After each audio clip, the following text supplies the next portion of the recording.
প্রকাশ্যেই ঢাকা সিলেট সুনামগঞ্জ আঞ্চলিক সড়কে দূরপাল্লার যাত্রীবাহী বাসে বহন করা হচ্ছে ভারী মালামাল। এই ওভারলোডের কারণে প্রায় এসব বাস নিয়ন্ত্রণ হারিয়ে ঘটছে দুর্ঘটনা। ট্রাফিক আইন না মেনে দিনের পর দিন ঝুঁকি নিয়ে ভারী মালামাল বহন করলেও এমন বেআইনি কাজ বন্ধে প্রশাসনিক কোনো পদক্ষেপ দেখা যাচ্ছে না। শহীদ নূর আহমেদের তথ্য ও ছবিতে প্রতিবেদন। ভেতরে যাত্রী আর বাসের ছাদে পেঁয়াজ, আলু, রসুন, খেজুর সহ ভারী পণ্য।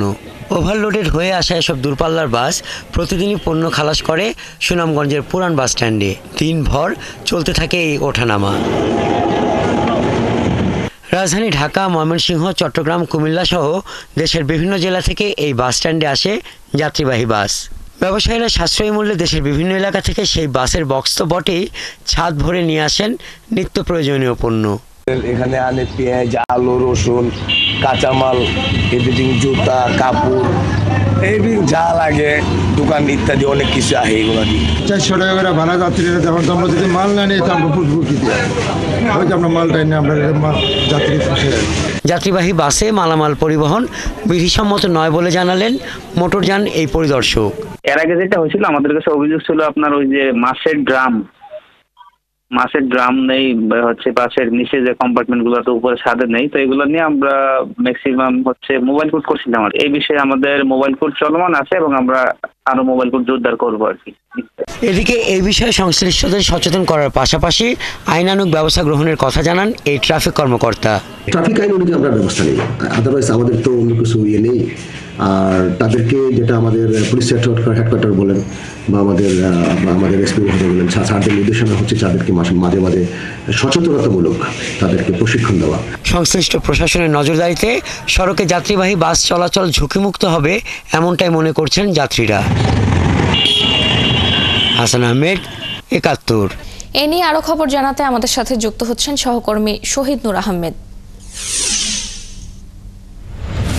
শহীদ, দুর্ঘটনার ঝুঁকি কমাতে প্রশাসনের কি ধরনের উদ্যোগ নিয়েছে, আর ভারী মালামাল পরিবহন এবং সড়কের অন্যান্য আইন প্রয়োগ বিষয়ে প্রশাসনের তদারকি কেমন দেখছেন?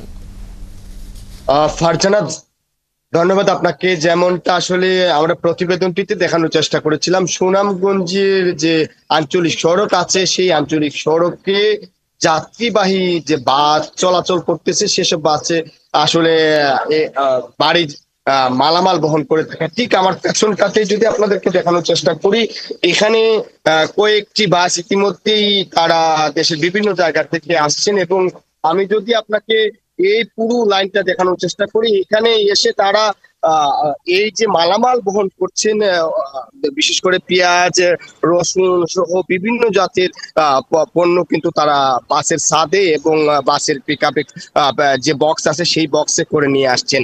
আমি কথা বলেছিলাম প্রশাসনের সাথে, তারা আসলে ট্রাফিকের সার্জন যেমনটা আমাকে জানিয়েছেন, আসলে তারা হানিফ নামে একজন কর্মরত আছেন টিআই, তিনি বলেছেন যে তারা এই যারা চলাচল করে যেসব পরিবহন আছে তাদেরকে অ্যাওয়ারনেসের জন্য তারা কাজ করছেন। আমি কথা বলেছিলাম বিআরটি এর মোটর যান পরিচালক রাসেলের সাথে, তিনিও আসলে বলেছেন তারা সচেতনতা বাড়ানোর পাশাপাশি আইন প্রয়োগের ক্ষেত্রেও তারা বিশেষ করে ভ্রাম্যমাণ আদালত পরিচালনা করছেন। কিন্তু আমরা আসলে তেমন কোনো কার্যকর পদক্ষেপ দেখছি না। এখানে এইসব পরিবহনের সাথে সাথে যে মালামাল আসলে নিয়ে আসা হচ্ছে, এতে কিন্তু ঝুঁকি বাড়ছে সড়ক পথে। কেননা প্রতিমধ্যেই অনেক জায়গাতে আসলে আমরা বিগত সময়টাতে দেখেছি যে এইসব যে দূরপাল্লার পরিবহন তারা নিয়ন্ত্রণ হারিয়ে দুর্ঘটনার শিকার হচ্ছে।